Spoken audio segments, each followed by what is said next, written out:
Hola personitas hermosas, bienvenidos al canal de Letras y Trazos, el canal de reseñas sin spoilers, canal donde con temática de octubre vamos a hablar de una novela que se centra en los géneros de horror, misterio, thriller psicológico, romance, supernatural y relación chico y chica. Una historia que cuenta con 90 capítulos más 9 extras, escrita por la personita que sale aquí en pantalla y que me es imposible pronunciar su nombre, pero que es la responsable de traernos ante ustedes la novela de Confían los besos para superar los juegos de supervivencia. No les estoy vacilando, ese es el título. Y si alguna vez se han preguntado si hay títulos más estrafalarios que este, la respuesta es sí. Y no por ello debemos asociar directamente que son novelas de comedia o parodias, porque no, algunas van muy en serio. Pero retomando lo que estamos hablando, y para dar un poco más de advertencia sobre lo que se va a tocar aquí, considero a mis pobres ojos que el género del horror, del terror, son uno de los géneros menos clasificados, a la par que están mal clasificados. Esta es una pequeña teoría de mí para mí, pero no entiendo por qué, no entiendo la razón, la necesidad de mezclar el horror, el terror, con temas tabú, con la única intención de generar incomodidad en el lector, no buscando que el lector sienta miedo, sino incomodidad en respuesta, pero directamente lo asocien con miedo. Sumado al problema que tiene el terror y el horror de mezclarlo con temas tabú, que de forma casi universal la gente siente una aversión a estos, está el segundo problema de que no me pregunten el por qué, y aquí sí me gustaría tener una respuesta, la razón de mezclar el género del terror con onomatopeyas. La onomatopeya es la representación de un sonido que no es propio del lenguaje humano. ¿Y cuál es el problema con el uso del terror con onomatopeyas? Que tratan de generar el mismo impacto que tendría si esto fuera un producto audiovisual. A estas alturas pienso yo que ya es conocido la existencia de los screamers dentro de las películas. Una situación completamente silenciosa y de repente salta una imagen con mucho ruido, un sonido desagradable y una imagen desagradable que hace que obviamente la persona que lo está viendo se exalte, pero no por el miedo, sino por la sorpresa. Digamos que hay muchas historias de terror que tratan de imitar esto.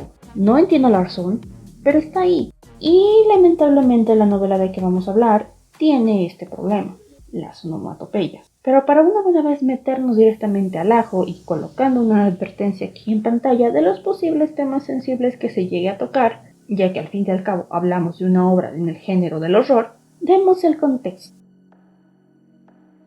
Nuestro protagonista interactúa con el juego llamado Escape Infinito, mismo juego donde lo involucra con escenarios terroríficos donde su vida está en riesgo. Si no lo supera, morirá. Pero en vez de buscar alguna redención para las almas que están atrapadas en estos juegos del terror, su forma de superarlos es un poco distinta a la habitual, ya que en vez de buscar la expiación o la explicación de los sucesos paranormales que lo rodean, él busca besar al jefe final.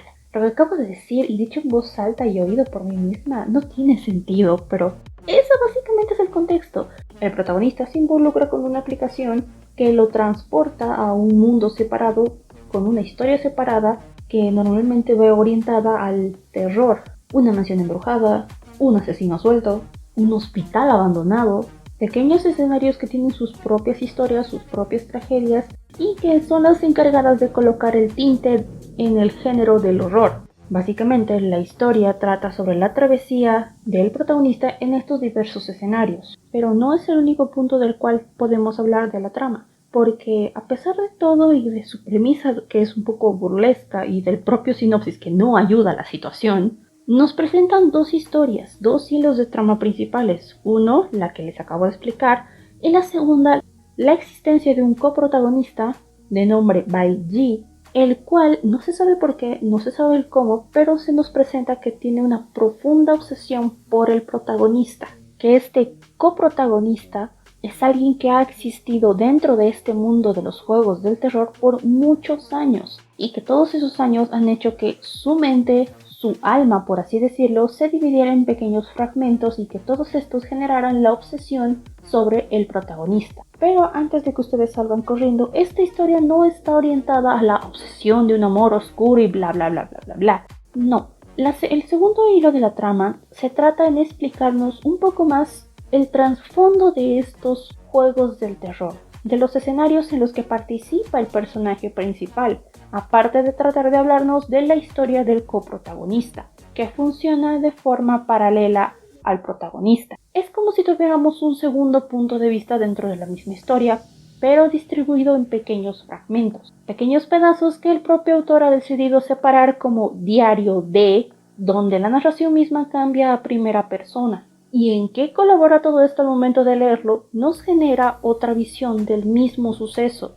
Tal vez el protagonista ha pasado por un área de toda la historia de forma casual, tranquila o asustadiza, pero el trasfondo que nos añade el coprotagonista al narrarlo en primera persona hace que reevaluemos toda la historia en sí. El problema que tendría la novela al manejar dos historias principales sería que el clímax no está distribuido de la forma que debería.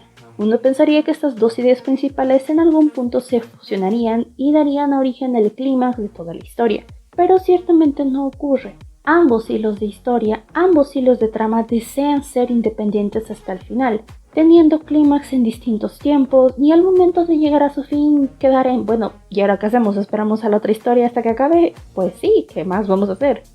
Pero sin tratar de dar más spoilers, hablemos de los personajes. El personaje principal, el protagonista y el coprotagonista son completamente opuestos y se nota mucho, aunque considerando que nos da cada uno un punto de vista muy ajeno al del otro, ayuda bastante a la historia. Por un lado, tenemos la visión un poco más normal y creíble de una persona a la cual tiene que pasar sobre ese tipo de escenarios y buscar la forma de sobrevivir. Por otro punto, tenemos a otra persona que es enigmática, pero que de una forma que solamente como lectores es posible conocer, nos preocupa en cómo va a funcionar con el protagonista. Sí, a estas alturas podemos decir que el autor se las arregla para presentarnos de forma individual a los personajes principales y mostrándonos en su obra el cómo van a interactuar entre sí.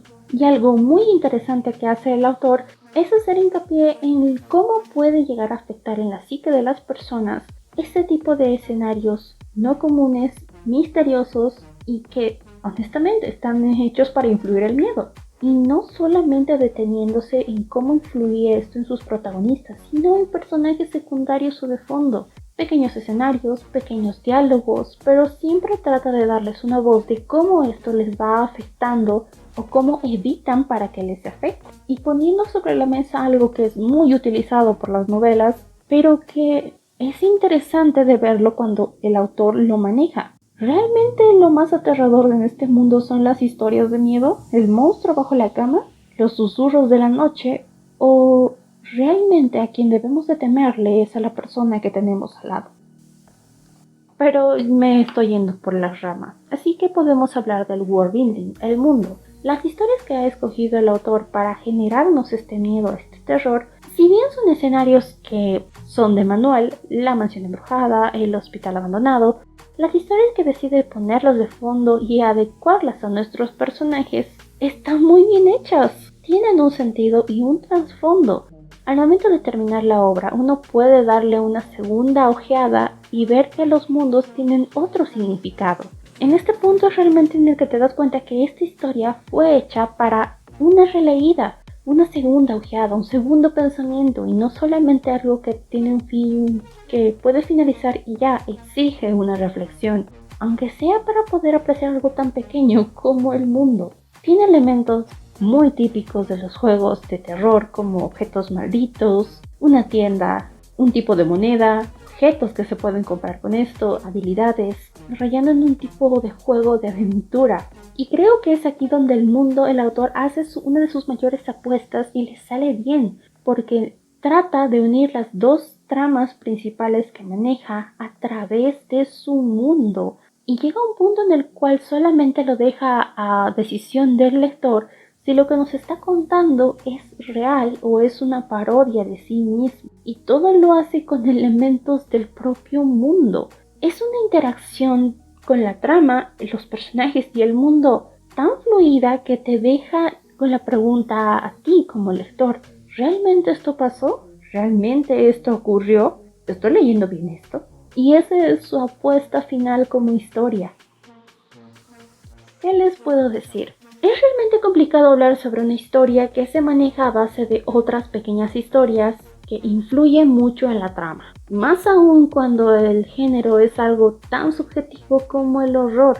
Repito, lo que puede darme miedo a mí puede que a ustedes les dé risa, pero algo que sí hay que aceptar es que está muy bien construida en relación a su trama y cómo los envuelve con los personajes y cómo todo eso tiene una interacción con sentido y vívida con el mundo que ha creado el autor.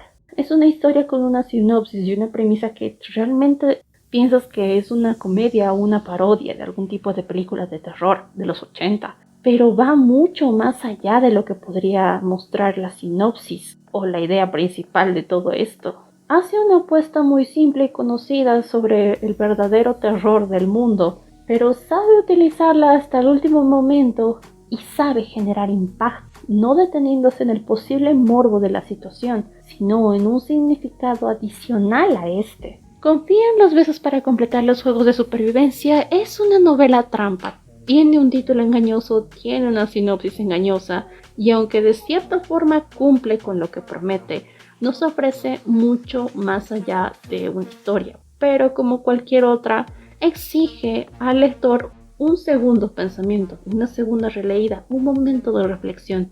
Y aquí hablando de forma personal, una mente bastante abierta. La volvería a leer. Hay algunas partes que realmente me gustaron de la historia y por ellas podría volver a leer el libro. La recomiendo para aquellos con una mente abierta y dispuestos a sumergirse un poco más en el mundo del terror y a tropezar con las onomatopeyas usadas en el mismo. Pienso que es el inicio de una buena lectura. Se mezcla en lo que es una historia de terror y una historia de pseudo romance, con la intriga de por medio. No lo recomiendo si no estás acostumbrado a manejar temáticas algo polémicas desde un punto gris. Eso sería por la reseña del día de hoy. Recuerden nunca decir a nadie sobre los juegos de escape infinito que el arte está inspirado en la vida y que a veces las historias más hermosas tienen un trasfondo espinoso. La realidad es ajena a la ficción, al menos eso es lo que dicen. Sin más que decir, yo soy Yelet y me despido. Bye bye.